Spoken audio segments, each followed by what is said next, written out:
was a day that was like any other day. So I said, you know what, go and call me when you're ready to be picked up. I had dropped Hope off, said, see you tonight. I opened the gym up at 7 o'clock at night for the kids.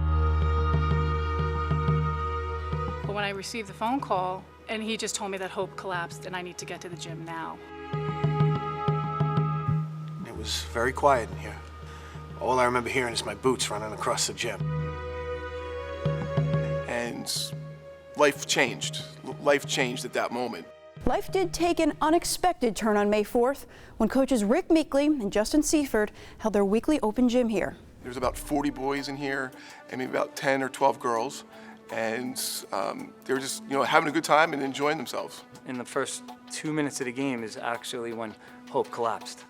It didn't look normal. I got over and she was kind of on her hands and knees on the floor and she kind of pushed up and looked at me and said, and I said, are you okay?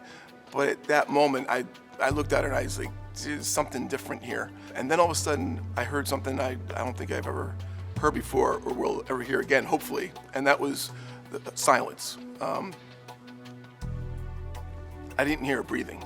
And the silence that I heard there was almost deafening. And I looked at her face and she started to get that real deep purple color.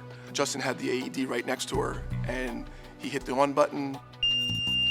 Remove clothes from patient's chest. He grabbed one pad, I grabbed the other. We put them in the proper spots. Attach pads to bare skin exactly as shown. And then the machine started to say, analyzing for shock. Analyzing heart rhythm. Shock advised. Shock delivered. It was probably the most intense fear I've ever felt. I mean, that's because you're just standing with a young 17-year-old athlete, student, and someone we treat as our own, as a daughter. And yeah, it was just, fear was intense. So here are the facts. For every minute that passes after someone suffers cardiac arrest, chances of surviving dip by 10%. That means after just 5 minutes, your chances of survival are just 50-50.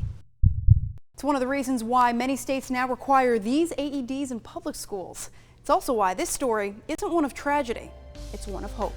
People are always like, oh, is that your name? I was like, yeah. They're like, oh my gosh, that's so crazy that it's your name too. I was like, yeah, I guess it works that way. Will you remember that sound of her first breath forever?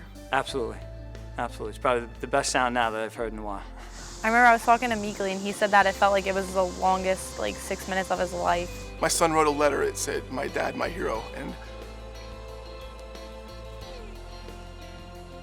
it's meaningful to be able to help a young lady who was in need.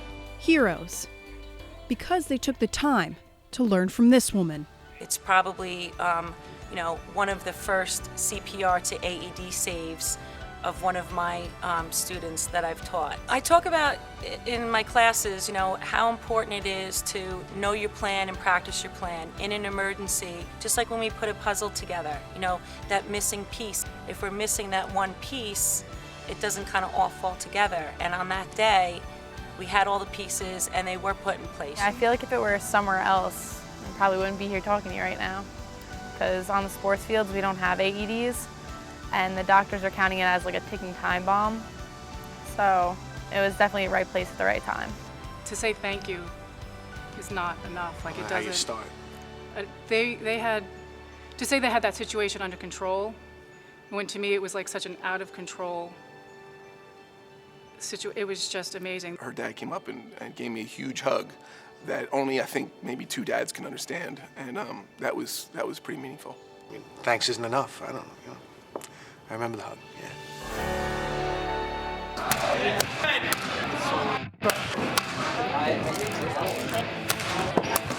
Win. Today it's Hits for Hope, and they're having a wiffle ball tournament. My friends and family were there, and everybody from school was just helping out, participating. Here it comes.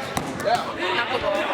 That's my first pitch right there, a knuckleball. So we're hoping that the fundraiser will go towards the purchasing of AEDs for possibly community areas that might need them. For me, that tournament that we held was just helping get another AED to save another life.